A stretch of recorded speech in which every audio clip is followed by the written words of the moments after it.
बिस्मिल्लाहिर्रहमानिर्रहीम। बेटा chapter number 9 हमारा है जो नेक्स्ट हमने स्टार्ट करना है। चैप्टर नंबर 9 हमारे पास है एरोमेटिक हाइड्रोकार्बन्स। 8 हमने डिस्कस किया था एलिफेटिक हाइड्रोकार्बन्स के नाम से था, और 9 जो है वो एरोमेटिक हाइड्रोकार्बन्स। एलिफेटिक में तो अल्केन अल्कीन अल्काइन आ गए ना, और एरोमेटिक में बेंजीन और उसके डेरिवेटिव वगैरह आ गए, तो उसको एरोमेट। फर्स्ट पॉइंट हमारे पास एक एमसीक्यू या शॉर्ट क्वेश्चन भी बनता है कि इनको एरोमेटिक कंपाउंड्स क्यों कहते हैं।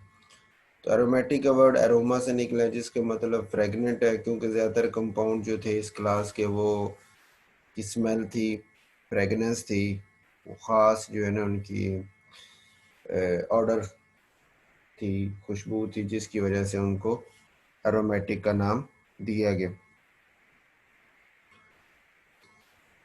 तो ये एमसीक्यू के तौर पे भी हो सकता है, शॉर्ट क्वेश्चन भी है। और तीसरी लाइन में एक एमसीक्यू है कि these compounds have a low hydrogen to carbon ratio in their molecular formula, यानी कार्बन इनके पास ज़्यादा है और हाइड्रोजन इनके पास थोड़ी होती है। ठीक हो, एक एमसीक्यू तो ये है। दूसरा एमसीक्यू ये हो सकता है यहीं पे कि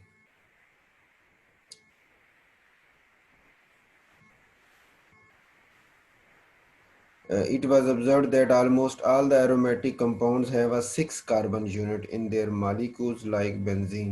इन ज़्यादातर बेंजीन इनके अंदर मौजूद होता है, लेकिन सिर्फ बेंजीन ही, और भी बेंजीन के बगैर भी एरोमेटिक कंपाउंड्स हैं। हमने जैसे 7वें चैप्टर में एक क्वेश्चन किया था, बेंजीनॉइड और ऑर्गेनिक कंपाउंड और non benzenoid organic compound aromatic compounds. तो इसलिए बेसिक तो नहीं, बार एमसीक्यू के तौर पे इसको आप ज़रूर देख लें।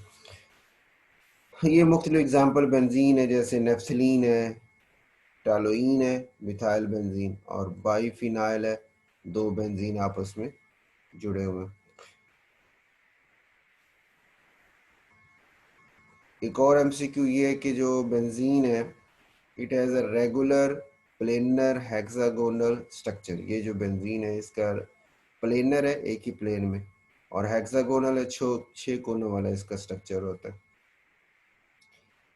यहाँ पे शॉर्ट क्वेश्चन हमारे पास बनता है कि बेंजीन रिंग की बेस पे और उनकी अटैचमेंट की बेस पे कितने टाइप्स है ना, इसकी एरोमेटिक कंपाउंड्स की कितनी टाइप्स है। उसमें मोनोसाइक्लिक है और एक पॉलीसाइक्लिक है। मोनोसाइक्लिक एरोमेटिक हाइड्रोकार्बन्स उनको कहते हैं जिसमें एक ही बेंजीन रिंग मौजूद हो, और ऊपर कोई भी एक सब्स्टिट्यूट, जो 2 या 3 जितने भी सब्स्टिट्यूट लगे हो, लेकिन उनके अंदर जो रिंग बेंजीन रिंग है वो सिंगल हो, तो उनको मोनोसाइक्लिक एरोमेटिक हाइड्रोकार्बन्स बोलते हैं। जैसे ये एग्जाम्पल 5-6 दिए आपको, दो कोई सी दो एग्जाम्पल इसमें कर सकते हैं। पॉलीसाइक्लिक एरोमेटिक हाइड्रोकार्बन्स वो हैं कि वो एरोमेटिक हाइड्रोकार्बन जिनकी एक से ज़्यादा बेंजीन रिंग मौजूद है। उसमें फिर 2 टाइप्स हम बनाते हैं। एक तो वो है जिसमें आइसोलेटेड बेंजीन रिंग है, ये बेंजीन रिंग तो है लेकिन वो अलग अलग है, रिंग आपस में नहीं जुड़े हुए, जैसे ये बाइफिनाइल है, ये बाइफिनाइल मीथेन है। और एक वो टाइप है जिसमें रिंग जो है वो आपस में जुड़े हुए हैं ना, फ्यूज्ड रिंग्स हैं, आपस में अटैच्ड है।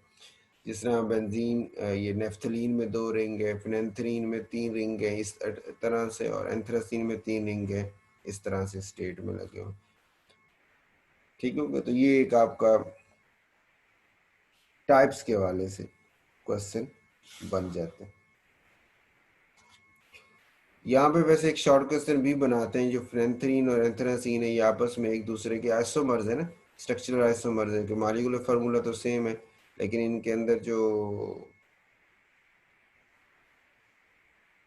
रिंग मौजूद हैं वो अटैच जो है वो मुख्तलिफ पोजीशन से अटैच्ड हैं, यानी उनके स्ट्रक्चर डिफरेंट है, फार्मूले सेम है, तो ये दोनों एक दूसरे के आइसोमर्स हैं। ये शॉर्ट क्वेश्चन बनाया जा सकता है। उसके बाद हमारे पास है नॉमेनक्लेचर।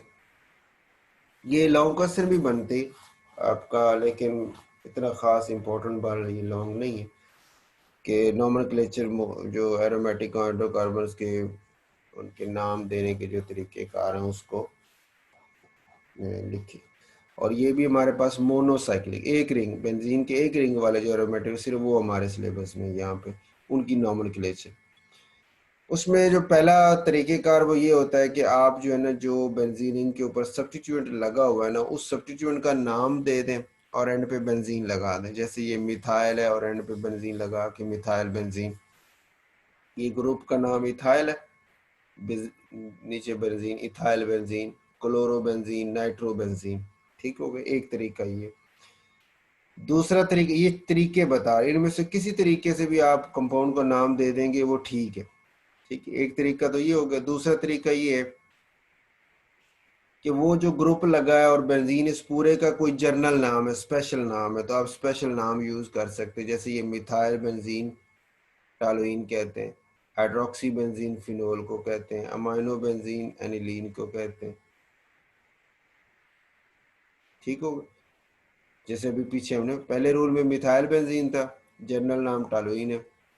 हाइड्रोक्सी बेंजीन या फिनोल, अमाइनो बेंजीन या एनिलीन, कार्बोक्साइल बेंजीन या बेंजोइक एसिड, फार्माइल बेंजीन, ठीक होगा, या बेंजल्डिहाइड जनरल नाम उसके आगे। ठीक हो, दो तरीके हो गए। ये बात होगी मोनो सब्स्टिट्यूएंट की। अब बात करते हैं डाई सब्स्टिट्यूएंट। डाई सब्स्टिट्यूएंट में फिर हमारे पास ये है कि दोनों ग्रुप एक जैसे हो, दोनों ग्रुप एक जैसे हो, तो फिर तो जिसको मर्जी नंबर 1 रख ले, जिसको मर्जी नंबर 2 रख ले, कोई फर्क नहीं पड़ता। ठीक हो, अच्छा उसमें हमारे पास 3 बन सकते हैं कि अगर दोनों ग्रुप साथ साथ पोजीशन पे यानी एक दूसरे के साथ साथ जुड़े हुए हैं तो इसको बोलते हैं 1-2 पोजीशन या आर्थो पोजीशन, ओ से शो करते हैं। जैसे इसका नाम 1-2 di methyl benzene, 1-2 di methyl benzene है, या इसको आर्थो डाइमिथाइल बेंजीन भी कह सकते हैं, 1-2 डाइमिथाइल बेंजीन या आर्थो डाइमिथाइल बेंजीन। ठीक हो गया, और इसी का जनरल नाम जाइलिन भी है तो आर्थो जाइलिन भी कहते हैं। 1,3 डाइमिथाइल बेंजीन, 1,3 डाइमिथाइल बेंजीन है, या 1,3 पोजीशन को हम मेटा भी कहते हैं, तो ये मेटा जाइलिन, 1,3 डाइमिथाइल बेंजीन या मेटा डाइमिथाइल बेंजीन, या 1,3 जाइलिन या मेटा जाइलिन। ठीक हो, और जो इस तरह अपोजिट पोजीशन पे मौजूद हो, 1-4 पोजीशन पे, यानी एक को एक कहे तो दूसरे के चौथे नंबर पे आए तो उसको 1,4 डाइमिथाइल बेंजीन या पैरा डाइमिथाइल बेंजीन, या इसी तरह 1,4 जाइलिन या पैरा जाइलिन कह सकते हैं। अच्छा दूसरा ये कि जो दो ग्रुप्स मौजूद हैं वो एक जैसे नहीं है, डिफरेंट है, तो फिर हमें ये चेक करना पड़ता है कि ये नंबर 1 किसको दें, नंबर 2 किसको दें। एक जैसे हो तो जिसको मर्जी 1-2 रखने को डिफरेंस नहीं आता, लेकिन जब डिफरेंट ग्रुप्स हैं तो फिर हमें नंबर 1 और 2 को देखना पड़ता है। ठीक है, 1 किसको कहें और 2 किसको कहें। उसके लिए फिर हमारे पास एक आर्डर भी है, एक प्रायोरिटी आर्डर बना हुआ है कि कार्बोक्साइल ग्रुप पहले, फिर सियानो, फिर अल्डिहाइड, फिर कीटोन, फिर हाइड्रोक्सी, अमाइनो, एल्कोक्सी और अल्काइल ग्रुप। ठीक हो, ये सारे एक ही नहीं इसी तरतीब से जो इस इनमें से जो ग्रुप 2 मौजूद हो और जो इस लिस्ट के अंदर पहले आ रहा हो उसको आप नंबर 1 रखेंगे। जैसे ये पहले एग्जांपल में फार्माइल भी है और अमाइनो भी है, तो अमाइनो और उससे पहले फार्माइल को CHO पहले आ रहा है, NH2 बाद में, तो इसलिए CHO को नंबर 1 रखा है, अमाइनो को नंबर 2 रखा है। तो नाम हम अब नंबर 1 पोजीशन हम नहीं बताते, 2 बताते हैं बस, तो 2 अमाइनो हो गया। और इसको आप क्या नाम दिया था आपने, बेंजल्डिहाइड दिया था ना जनरल नाम, तो वो 2 अमाइनो बेंजल्डिहाइड इसका नाम हो गया। इसी तरह कार्बोक्साइल ग्रुप और हाइड्रोक्सी ग्रुप में से भी हाइड्रोक्सी बाद में और कार्बोक्साइल पहले, तो नंबर 1 पे वो आ गया। तीसरे पे हाइड्रोक्सी है तो 3 हाइड्रोक्सी बेंजिक एसिड हो गया, ये बेंजिक एसिड जनरल नाम। अच्छा 3 पोजीशन को आप मेटा भी तो कहते हैं ना, तो इसको मेटा हाइड्रोक्सी बेंजिक एसिड भी कह सकते हैं, और इसको आर्थो अमाइनो बेंजल्डिहाइड भी कहा जा सकता है। पांचवा रूल ये है कि आपके पास सब्स्टिट्यूट जो लगे हुए हैं 2 या 3 जो भी है, तो वो इस लिस्ट में है ही नहीं। ये लिस्ट तो सिर्फ देखें ना, गिने चुने 7-8 ग्रुपों की है, तो कई ग्रुप ऐसे जो इसमें नहीं होंगे। अगर रहा हो तो फिर क्या करें हम, ठीक हो, अगर उसमें मौजूद यानी वो लिस्ट में से ना हो तो फिर क्या करें। तो फिर अब उसमें देख लेते हैं कि अल्फ़ाबेटिकली जो एंड पे आ रहा है, जैसे आयोडीन आई से शुरू हो रहा है, क्लोरो सी से, तो आई को नंबर जो अल्फ़ाबेटिकली एंड पे आ रहा है उसको नंबर 1 पोजीशन।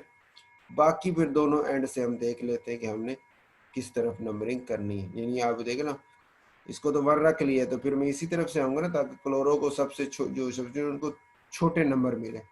तो यहाँ पे 3 क्लोरो बन जाएगा, या मेटा क्लोरो आइडोबेंजीन, ठीक हो गया। इसी तरह यहाँ पे नाइट्रो एन से शुरू हो रहा है, ब्रोमो बी से, तो एन बाद में, तो इसलिए ये 1 दे दिया। तो 2 ब्रोमो नाइट्रोबेंजीन या आर्थोब्रोमो नाइट्रोबेंजीन, ठीक हो। छठा तरीका ये कि कोई स्पेशल नाम भी आप यूज़ कर सकते हैं उसी के अंदर, जैसे हमने ये पीछे किया, बेंजल्डिहाइड एक स्पेशल नाम था, बेंजोइक एसिड स्पेशल नाम था, तो उस तरह दोबारा उसी चीज़ को तकरीबन वो रिपीट कर रहा है। तो इसमें जैसे हाइड्रोक्सी भी है और अमाइनो भी है, तो इसका नाम 4 अमाइनो फिनोल है। हाइड्रोक्सी को नंबर 1 रखा है, इस प्रायोरिटी ऑर्डर में भी ये पहले अमाइनो बाद में, इसलिए इसका नाम 4 अमाइनो 4 अमाइनो फिनोल है, ठीक हो। इसका नाम 4 क्लोरो बेंजीन सल्फोनिक एसिड है, इसका नाम 2 आइडो टालोइन है, ठीक है। 1 2 है ना, 2 आइडो टालोइन होगा। इसमें 1 2 3 4 क्लोरो बेंजीन सल्फोनिक एसिड, ये 2 की जगह हम आर्थो लिख सकते हैं, ओ 4 की जगह पैरा पी लिख सकते हैं, और इस 4 की जगह पैरा पी लिख सकते हैं, ठीक हो गई। उसके बाद हमारे पास है जी बेंजीन, ये तो नॉमेनक्लेचर हो गई। उसके बाद बात आती है बेंजीन की ना, जनरल जो ये एमसीक्यू के तो बनता है, बन सकता है आपका जी कि बेंजीन डिस्कवर की माइकल फेराडे ने 1825 में, by in the gas produced by the destructive distillation of vegetable oil, in vegetable oil की destructive distillation की, तो उसके दौरान इनको बेंजीन मिली। 20 years later 20 साल बाद यानी 1845 में, ठीक हो। कोलतार में से भी ये हॉफमैन जो है ना, इसने बेंजीन को डिस्कवर किया था। ये दोनों एमसीक्यू के तौर पे आप रख सकते हैं, ये शॉर्ट क्वेश्चन हो सकता है, discuss the discovery of benzene. उसके बाद स्ट्रक्चर ऑफ बेंजीन, बेंजीन का स्ट्रक्चर क्या है, ये अलग से शॉर्ट क्वेश्चन बनता है।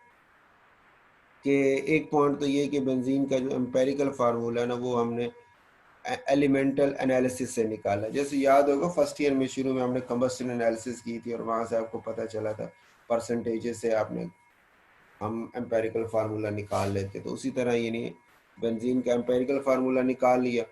फिर वेपर डेंसिटी मेथड जो है, वेपर डेंसिटी मेथड से मॉलिक्यूलर मास उसकी निकाल, डेंसिटी, वेपर डेंसिटी मेथड की डेंसिटी हमें पता होती है, वॉल्यूम पता होता है, तो वहाँ से हम उसकी मास निकाल लेते हैं। और फिर एम्पेरिकल फार्मूला जो है उसकी मास को यूज़ करके उसका मॉलिक्यूलर फार्मूला निकाला, तो C6H6, ये आपने पहले चैप्टर में फर्स्ट ईयर में किया हुआ है ना। एम्पेरिकल परसेंटेजेस होती थी तो एम्पेरिकल फार्मूला निकालते थे, एम्पेरिकल फार्मूला होता था तो उससे मॉलिक्यूलर फार्मूला निकालते थे, वही वाला तरीके का। और मॉलिक्यूलर फार्मूला जो बेंजीन का है वो ये शो कर रहा है कि it is highly unsaturated compound. ये एमसीक्यू के तौर पे ये C6H6 जो फार्मूला है ये बता रहा है कि इसमें अनसैचुरेशन बहुत ज़्यादा है। ये इसमें देखें ना, 6 कार्बन वाली अल्केन लें तो उसका फार्मूला है C6H14, हाइड्रोजन 14 आती है अल्केन में। अल्कीन हो तो 12 हो जाती हैं, अल्काइन हो तो 10 हो जाती हैं ट्रिपल बॉन्ड में। अब ये C6 के साथ H6 है, 6 हाइड्रोजन, इसका मतलब अनसैचुरेशन बहुत ज़्यादा है, कोई एक से ज़्यादा डबल बॉन्ड है या ट्रिपल बॉन्ड। तो ये अलग से शॉर्ट क्वेश्चन हो सकता है, स्ट्रक्चर ऑफ बेंजीन डिस्कस करें तो ये 3 पॉइंट आप उसमें बता देंगे। फिर उसके बाद कहता है स्टेट चेन स्ट्रक्चर बेंजीन का नहीं हो सकता, ये आपका एक अलग से पॉइंट बनता है शॉर्ट क्वेश्चन में ना। तो 3 पॉइंट इसमें फिर हम बताते हैं।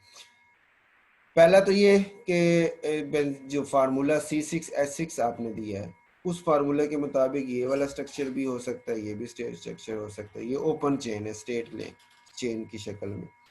तो दोनों के दोनों का जो है स्ट्रक्चर है वो ओपन चेन में और स्टेट में, लेकिन डबल बॉन्ड है या ट्रिपल बॉन्ड है इसमें एक से ज़्यादा।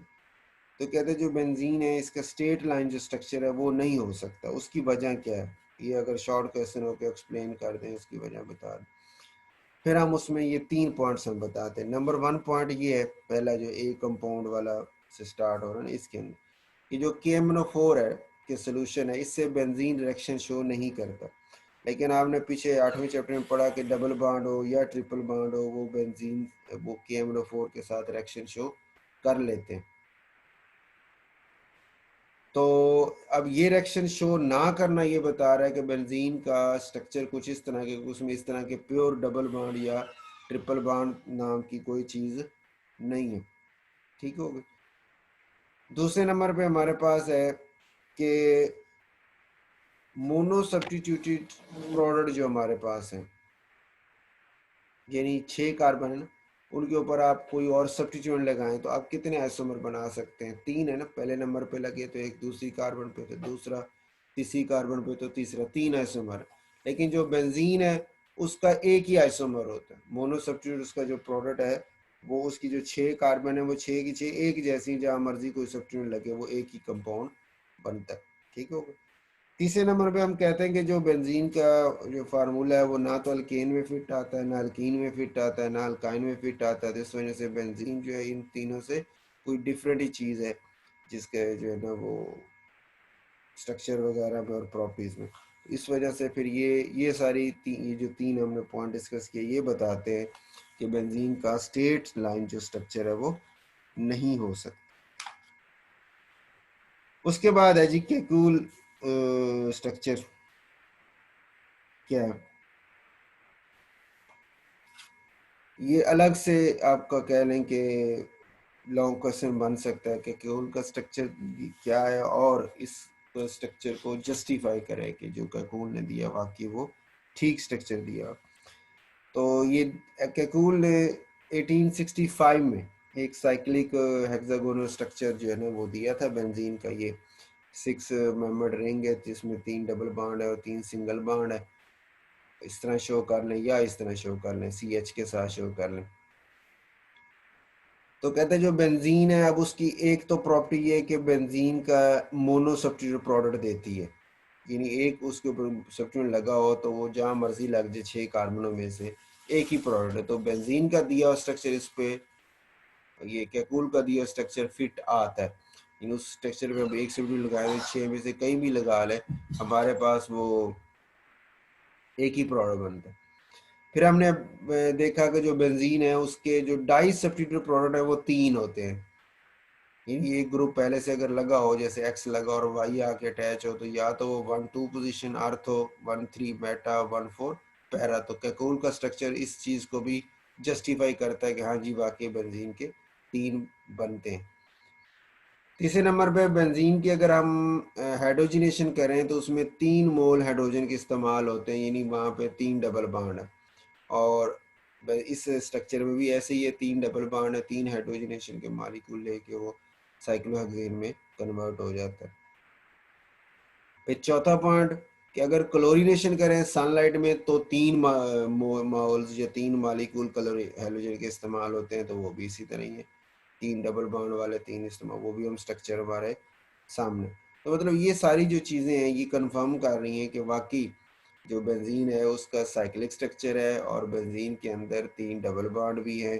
और ये आपके जो जितने एक्सपेरिमेंटल रिजल्ट्स हैं उनको ये वाला स्ट्रक्चर बड़ी अच्छी तरह फुलफिल कर लेता है। ठीक होगा। तो इस वजह से हम कहते हैं कि जो बेंजीन का जो कैकूल स्ट्रक्चर दिया है वो ठीक है।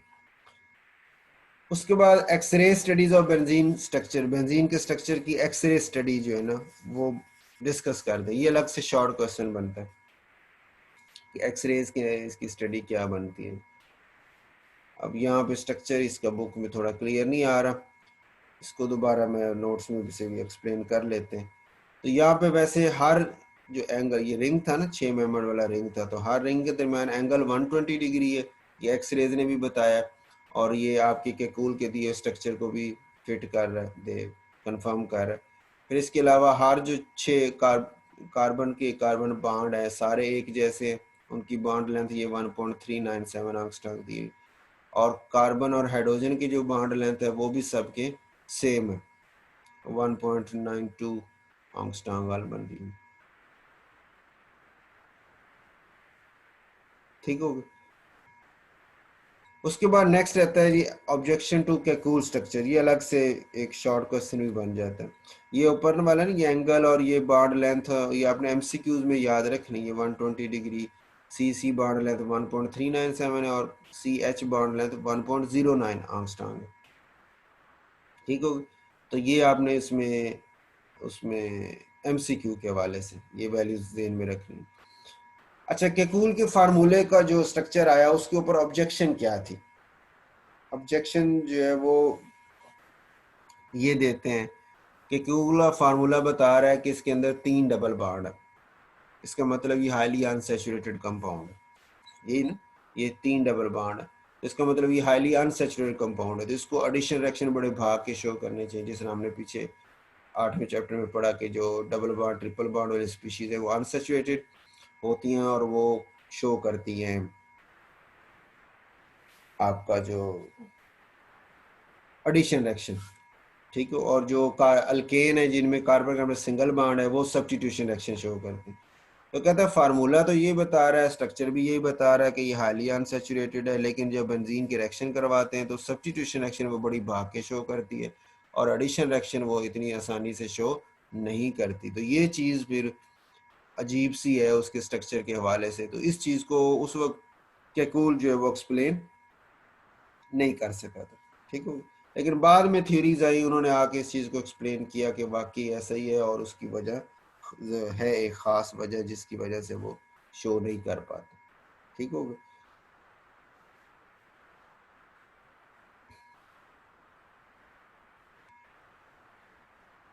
अच्छा, इसमें अब ये कंसेप्ट वाली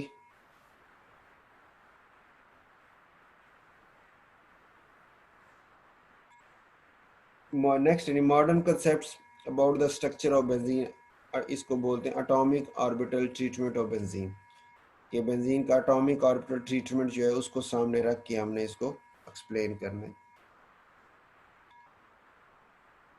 अच्छा, इसमें बस 2 बातें आपके पास हैं जो जिसको आपने एक्सप्लेन करना है, और यही आपका लॉन्ग क्वेश्चन बन जाता है। ये लॉन्ग क्वेश्चन में वैसे पास पेपर में कई दफ़ा सवाल आया है, atomic orbital treatment of benzene वाला इंपॉर्टेंट लॉन्ग क्वेश्चन, कि जो बेंजीन के अंदर कार्बन मौजूद हैं 6 कार्बन, सारी की सारी sp2 हाइब्रिडाइजेशन में, सारी की सारी sp2 हाइब्रिडाइजेशन के अंदर है। तो sp2 हाइब्रिडाइजेशन में आपने पढ़ा हुआ है कि 3 लूप्स होते हैं, ये कार्बन है उसके 1 2 और 3 लूप्स। ठीक हो, तो 3 लूप्स वाली कार्बन जो है sp2 हाइब्रिडाइजेशन में होती है। अब हर कार्बन के 3 लूप्स में से 2 लूप्स तो उसने साथ वाली 2 कार्बनों से जोड़ लिए, और जो तीसरा लूप है उससे उसने हाइड्रोजन को जोड़ लिए। ठीक हो, तो यानी ये तीनों में आपके पास हर कार्बन के 3 लूप्स, 2 लूप्स उनके कार्बन से अटैच हैं, और तीसरे लूप बाहर की तरफ है जिसमें हाइड्रोजन अटैच है। ये एक प्लेनर, इसको बोलते हैं सिग्मा फ्रेमवर्क ऑफ बेंजीन, यानी ये सारे सिग्मा बाड को शो करे, इसलिए इसको सिग्मा फ्रेमवर्क ऑफ बेंजीन बोलते हैं। अच्छा, उसके अंदर अब sp2 हाइब्रिडाइजेशन में आपको पता है एक s ऑर्बिटल होता है, p के 3 होते हैं, तो sp2 का मतलब 2 p के इस्तेमाल हुए, 1 p का कार्बन का बच गया। अब ये हर कार्बन के ऊपर 1 p ऑर्बिटल अनहाइब्रिडाइज्ड फॉर्म में पड़ा हुआ है, और ये एक दूसरे के पैरेलल है। अब एक p ऑर्बिटल अपनी दोनों तरफ मौजूद p ऑर्बिटल के पैरेलल बनता है। इसके बाद एक चांस ये है कि ये पाई बाड बना ले पैरेलल ओवरलैप करके इस ऊपर वाले के साथ, या दूसरा चांस ये है कि ये पाई बाड बना ले इस नीचे वाले के साथ। ठीक होगा, तो इसी वजह से हम जो लिखते हैं कि जनाब डबल बाड कहीं भी हो सकता है। यहाँ डबल बाड अगर बना हुआ है तो फिर अगला सिंगल होगा, आगे डबल, फिर सिंगल, फिर डबल, और अगर इस तरह बना हुआ है तो ये डबल है तो फिर ये वाला सिंगल, फिर डबल, फिर सिंगल। फिर डबल, फिर सिंगल। तो मतलब इस तरह इधर भी डबल हो सकता है, इधर भी डबल हो सकता है, लेकिन होंगे फिर आगे अल्टरनेट पोजीशंस के ऊपर। तो हम फिर ओवरऑल इसको ऐसे शो कर देते हैं कि इस तरह ना एक राउंड शेप में दे देते हैं, जिसको हम नाम देते हैं डी लोकलाइज्ड पाई ऑर्बिटल। मतलब वो पाई इलेक्ट्रॉन जो है वो अपनी एक ही जगह, यहाँ पे तो फिक्स नहीं है ना, इधर भी हो सकता है उधर भी हो सकता है, यानी हर बाड पे पाई इलेक्ट्रॉन मौजूद है, इस वजह से उसको फिर नाम देते हैं डी लोकलाइज्ड पाई ऑर्बिटल या पाई इलेक्ट्रॉन ऑफ बेंजीन। ठीक हो, बस यही इसका लॉन्ग क्वेश्चन, इसी को आप ज़रा एक्सप्लेन कर देंगे वर्डिंग में तो आपका लॉन्ग मुकम्मल हो जाएगा। नेक्स्ट लॉन्ग क्वेश्चन है, ये भी आपकी एक्सरसाइज में भी लॉन्ग क्वेश्चन दिया हुआ है, पास पेपर में भी आया हुआ है। स्टेबिलिटी ऑफ बेंजीन को डिस्कस कर दें कि बेंजीन जो है वो इतनी स्टेबल है, तो इसकी स्टेबिलिटी की वजह क्या है।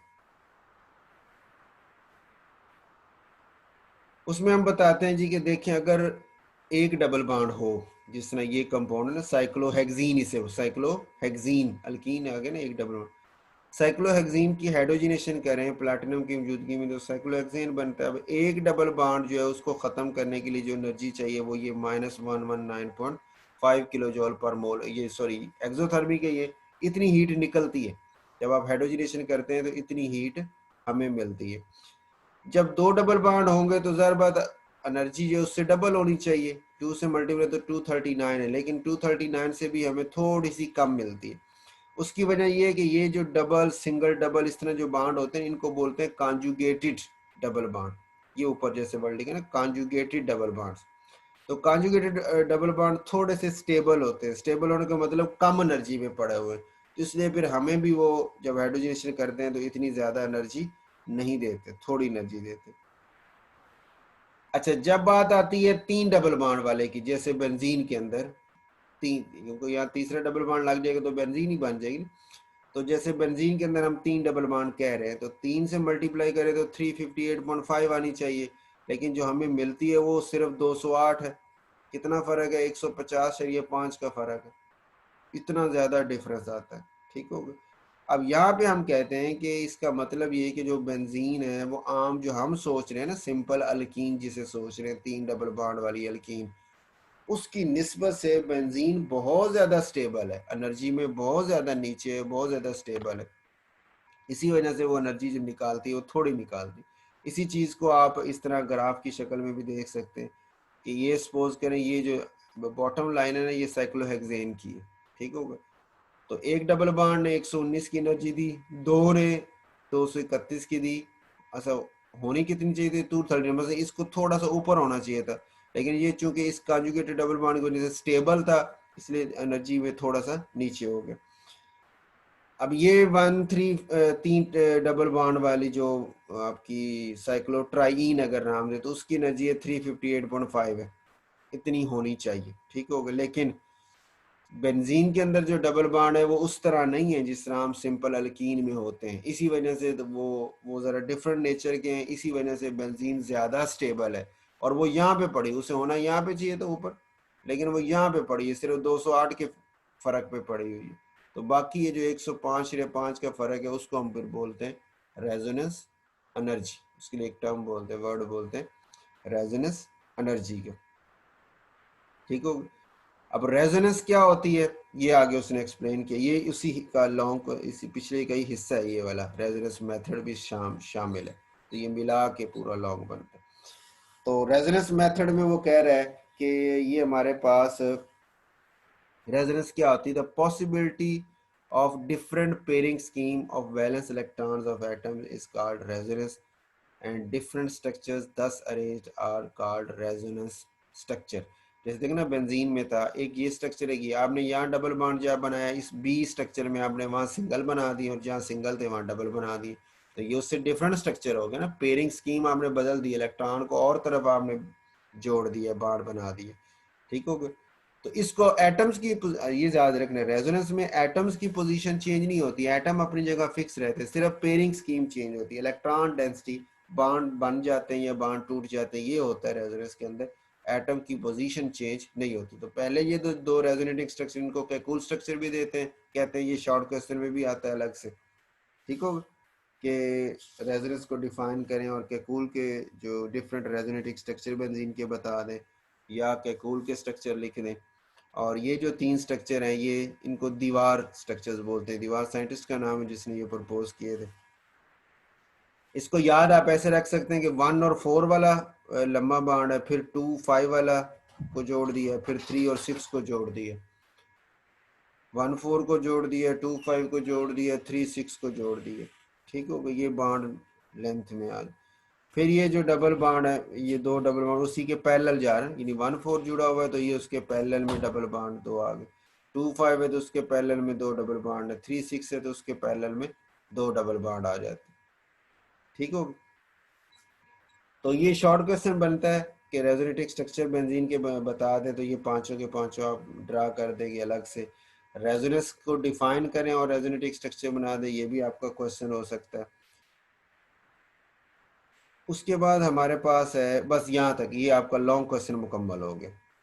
ठीक हो, ये दीवार स्ट्रक्चर का इसने थोड़ा सा एक्सप्लेन किया हुआ है, यहाँ पे आप भी इसमें वर्ड इसको एक दफ़ा पढ़ लें, बस ज़्यादा इसमें एक्सप्लेन करने की वैसे ज़रूरत नहीं है।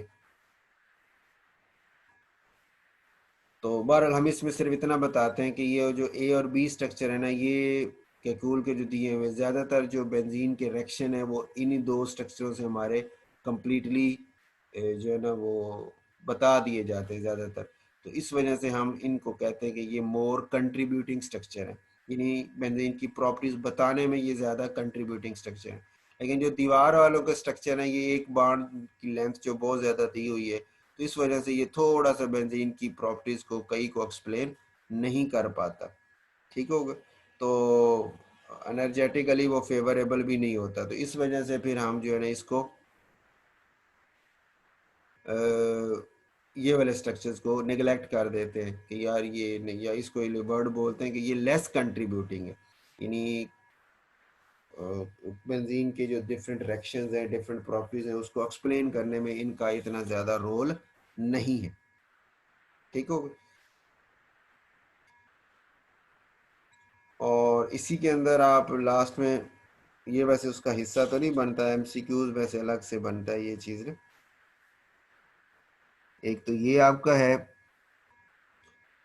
ये वाला जो कैकूल के स्ट्रक्चर या रेजोनेटिंग बांड इसके बता दें, ये आपके बेंजीन की, ये क्वेश्चन हो सकता है उसमें, शॉर्ट क्वेश्चन। दूसरे नंबर पे इसमें ये एमसीक्यूज हैं कि जो अल्केन में कार्बन कार्बन बॉन्ड लेंथ होती है वो 1.54 एंगस्ट्रॉम है, अल्कीन में डबल बॉन्ड में 1.34 है, अल्काइन में 1.20 है, और सिंगल बॉन्ड में 1.397 एंगस्ट्रॉम होती है। ये एमसीक्यू के तौर पे आपने इसको जेन में रखना है बस। चले जी, अभी यही था कि इसमें अब हम देख लेते हैं उसमें आपका एक्सरसाइज में से इसके क्वेश्चन वगैरह। ये एरोमेटिक हाइड्रोकार्बन का डेरिवेटिव ऑफ बेंजीन बनता है। फिर एरोमेटिक कंपाउंड्स बर्न विद सूटी फ्लेम, यानी इनका सूटी धुएं से क्यों जलते हैं, क्योंकि इनमें कार्बन की परसेंटेज जो है वो हाइड्रोजन की निस्बत से ज़्यादा होती है, हाई परसेंटेज ऑफ कार्बन, इस वजह से इनका सूटी फ्लेम, धुआंधार जलाए ना तो धुआंधार फ्लेम निकलते हैं इसमें से। उसके बाद एरोमेटिक हाइड्रोकार्बन क्या होते हैं, उसकी टाइप्स बता दें एग्जांपल्स के साथ, ये एरोमेटिक क्या है, उनकी क्लासिफिकेशन क्या है, ये 7वें चैप्टर में भी हमने किया था, ये वही शॉर्ट क्वेश्चन यहाँ पे भी बन जाता है। एक्सरसाइज का सवाल है, ज़रूर करना है आपने, इंपॉर्टेंट भी। ये नॉन बेंजीनेट एरोमेटिक कंपाउंड क्या होते हैं, ये हमने वैसे 7वें चैप्टर में डिस्कस किया था कि जिसमें बेंजीन रिंग आ गया वो तो एरोमेटिक हो गया ना, वो बेंजीनाइड एरोमेटिक हो गया। जिसमें बेंजीन रिंग नहीं है लेकिन वो फिर भी एरोमेटिक वाली कैरेक्टरिस्टिक शो कर रहे थे, इस वजह से उनको फिर नॉन बेंजीनाइड एरोमेटिक कंपाउंड का नाम देते।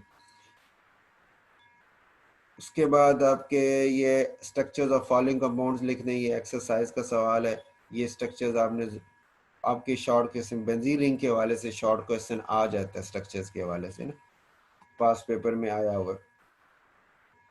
ये एक्सरसाइज का सवाल है कि आइसोमर्स ड्रा कर दें, लेकिन ये काफ़ी लंबे चौड़े बनते हैं, बस ये ज़ाइलीन वाला ही छोटा सा, ये शॉर्ट क्वेश्चन हो सकता है।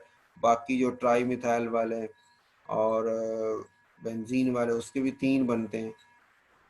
जो ब्रोमो नाइट्रो के तो काफ़ी सारे बन जाते हैं। बार पास पेपर में जहाँ तक ये है, ये ज़ाइलिन का शॉर्ट क्वेश्चन आया होगा कि इसके आइसोमर ड्रा कर दें, ये ट्राई मिथाइल का, ये ब्रोमो वाले की चांस नहीं है।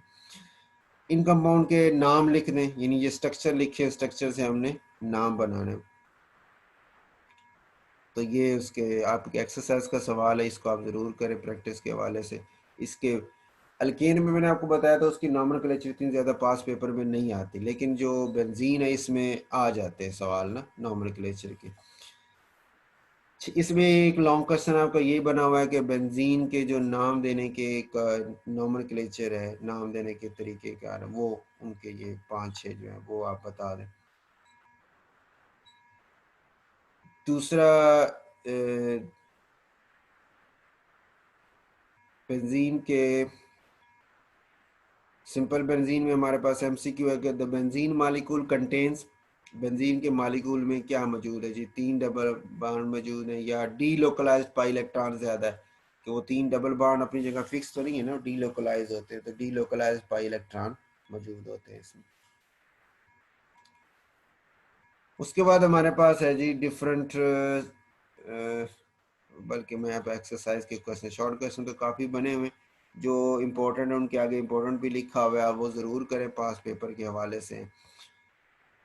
ये कैकूल का स्ट्रक्चर जो है उसके बताएं जी, कैकूल का स्ट्रक्चर को जस्टिफाई कैसे, या दूसरा कि बेंजीन जो है वो साइक्लिक स्ट्रक्चर रखती है ये साबित करें, तो उसमें फिर वही हम जो 3 पॉइंट डिस्कस किए थे उसी को आप एक्सप्लेन करें। ये शॉर्ट भी हो सकता है, ये लॉन्ग भी हो सकता है, ठीक होगी।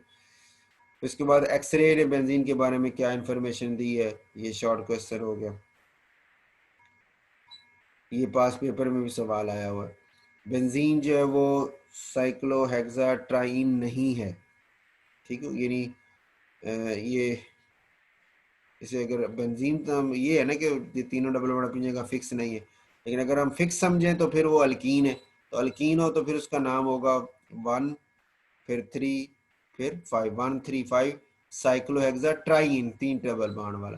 तो कहते हैं बेंजीन साइक्लोहेक्साट्राइन नहीं है, क्यों नहीं है, तो हम कहते हैं कि वो हाइड्रोजिनेशन, जो हीट ऑफ हाइड्रोजिनेशन है वो बता रही है कि जो साइक्लोहेक्साट्राइन उसकी तो 358 होनी चाहिए, लेकिन बेंजीन की तो 208 है, जो 150.5 का जो फर्क है ये बता रहा है कि बेंजीन 135 साइक्लोहेक्साट्राइन के अंदर जो डबल बॉन्ड है वो अपनी जगह फिक्स नहीं है, बल्कि वो डीलोकलाइज्ड पाई इलेक्ट्रॉन है, जिसकी वजह से उनकी जो है ना वो ज़्यादा स्टेबिलिटी उन्होंने हासिल की है। तो वो आम अल्कीन्स की तरह नहीं है, बल्कि वो जो है ना स्टेबल डीलोकलाइज सिस्टम की वजह से अलग से कंपाउंड बेंजीन बने हुए।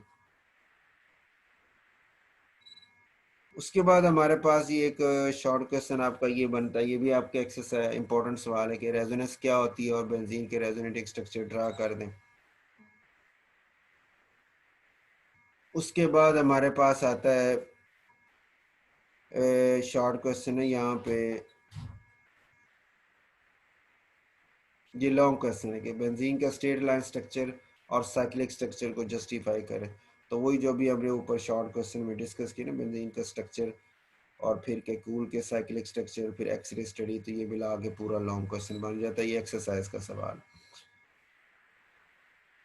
ये पास पेपर में आया हुआ लॉन्ग क्वेश्चन में। Atomic orbital treatment of benzene explain कर दें, ये भी लॉन्ग क्वेश्चन। पहले हम हाइब्रिडाइजेशन बताते हैं कि sp2 हाइब्रिडाइजेशन है, 120 एंगल है, फिर हम बताते हैं सिग्मा फ्रेमवर्क उसका, फिर उसमें बताते हैं delocalised pi framework benzene का, ये सिग्मा फ्रेमवर्क, और फिर ये delocalised pi electron system बन जाता है। फिर अगला हमने लॉन्ग किया stability of benzene by heat of hydrogenation और रेजोनेंस मेथड, ये भी एक्सरसाइज का लॉन्ग क्वेश्चन है। तो पहले हीट हाइड्रेशन से बताएंगे, सिंगल डबल ट्रिपल बॉन्ड के, फिर रेजोनेंस मेथड के हवाले से बता देंगे, ठीक है, लॉन्ग क्वेश्चन आपका मुकम्मल हो जाता है। चलें ये आज इतना ही, बाकी फिर नेक्स्ट इंशाल्लाह।